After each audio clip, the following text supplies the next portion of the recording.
Welcome to Just Asia, AHRC TV's weekly human rights program. These are the headlines. Reading of Hong Kong's extradition law postponed due to angry protests. UN experts call for international inquiry into staggering killings in the Philippines. Indonesian rights groups call for further investigation in the death of 8 protesters. Vietnamese activists sentenced to 6 years imprisonment under new law. Thai lawyers group concerned at continued violence against activists. Welcome to AHRC TV's Just Asia. I'm Nola. This week, Just Asia begins with Hong Kong, where protests are continuing over the government's proposed extradition bill. Thousands gathered outside the Legislative Council headquarters on Wednesday, where the bill was meant to be discussed for the second time. The reading was postponed as legislative councillors were unable to make it through the crowds. While the protests began peacefully, towards the latter part of the day, police resorted to using tear gas, rubber bullets and pepper spray to keep protesters away from Parliament headquarters. As of 10 p.m. on Wednesday, the hospital authority reported that 72 persons were injured, with 2 in critical conditions.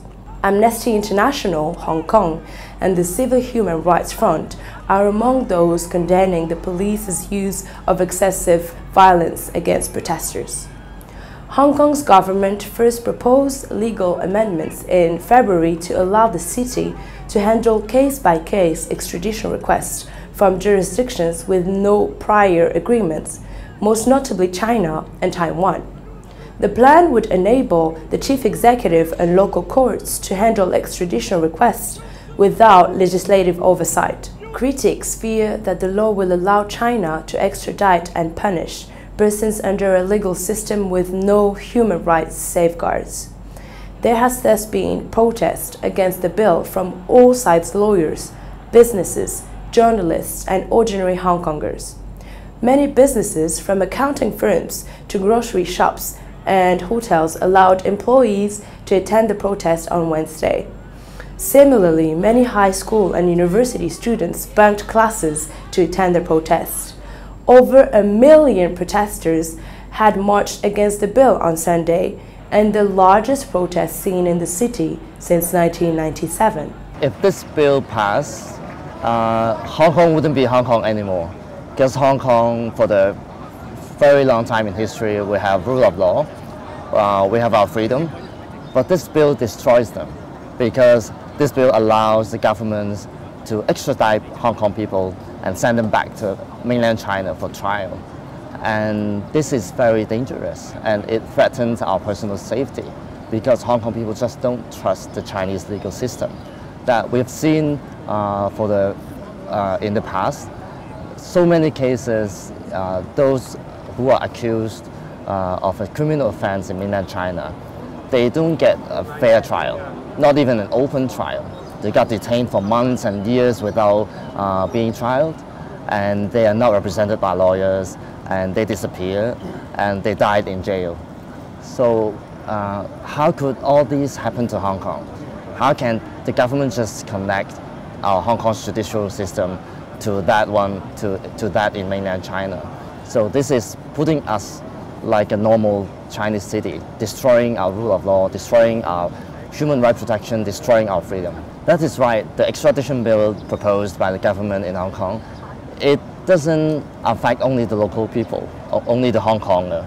It affects all the people who are physically in Hong Kong, those visitors, those who are on holiday, those who have investments here, business people, expats, because it's about catching them physically if once they are found suspected.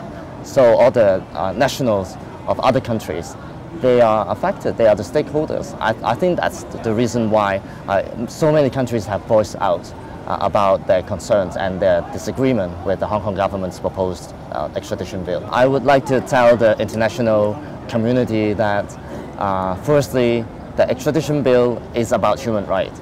It's about using the extradition power to violate Hong Kong's human rights. So this is a universal issue, universal value. I wish that the international community would really speak up for us people. Second, it's also about their own interests. So many people have, so many government and their nationals have investments in Hong Kong. Their headquarters, huge investments, big part of their GDP, their economy. So if the freedom in Hong Kong is eroding, and now it's eroded, so doing business in Hong Kong won't be safe anymore. And one day, they will end up be involved in Chinese politics and be extradited and disappear somewhere, end up in mainland China. So to protect their own interests, they also need to speak up for us.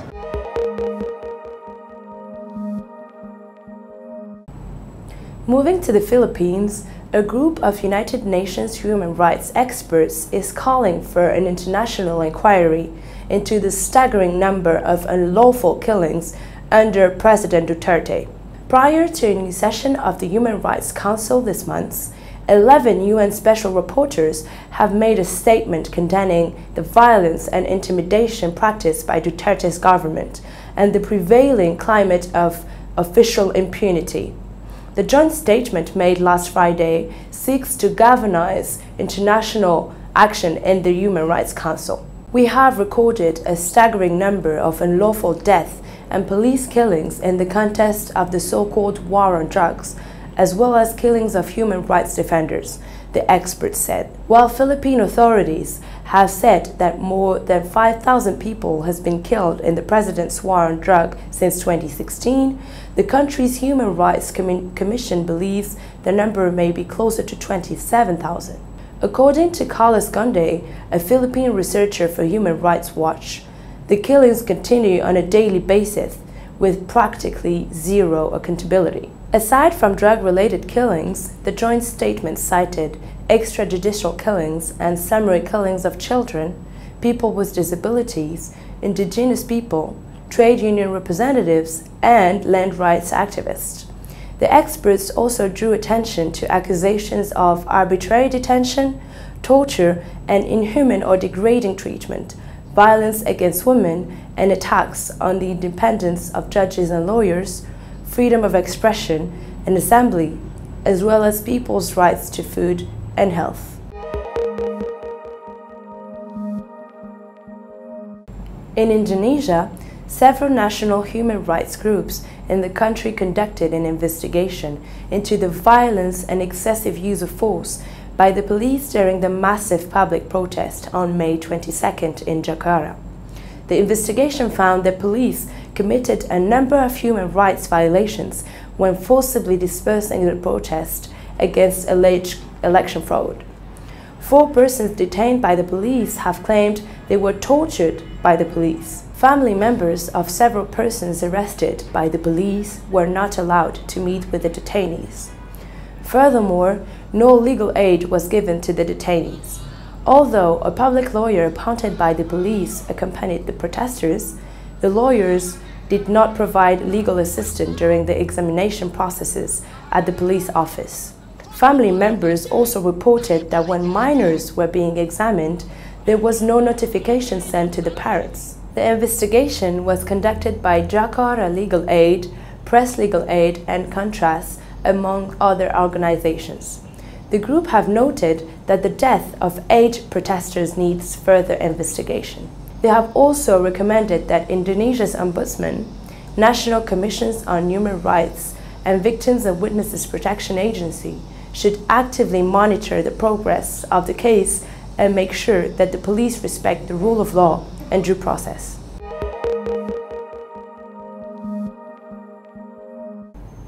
Next, in Vietnam, an environmental activist has been sentenced to 6 years imprisonment under a new cybersecurity law. The European Union has called the sentence a breach of Vietnam's international human rights agreements.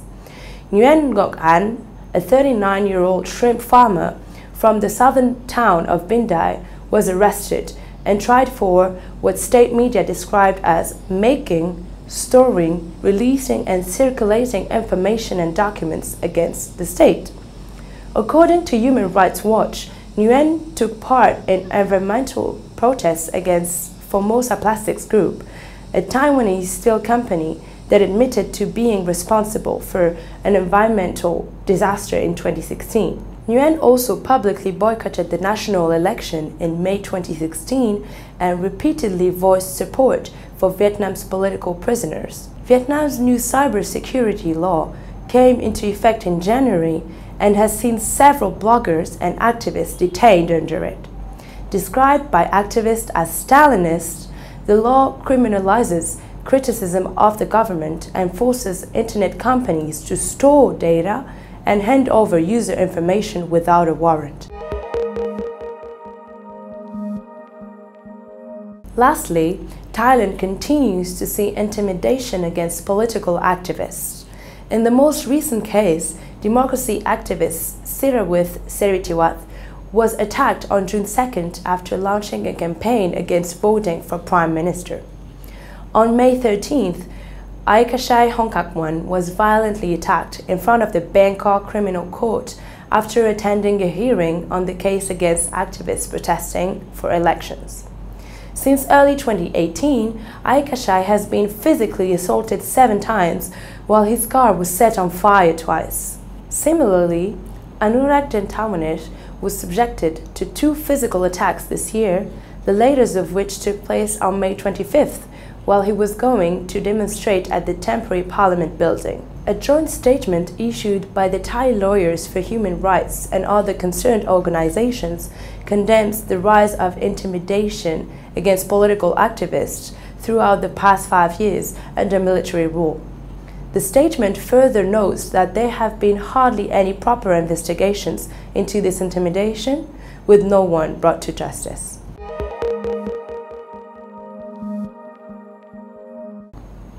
That is all for this episode of Just Asia.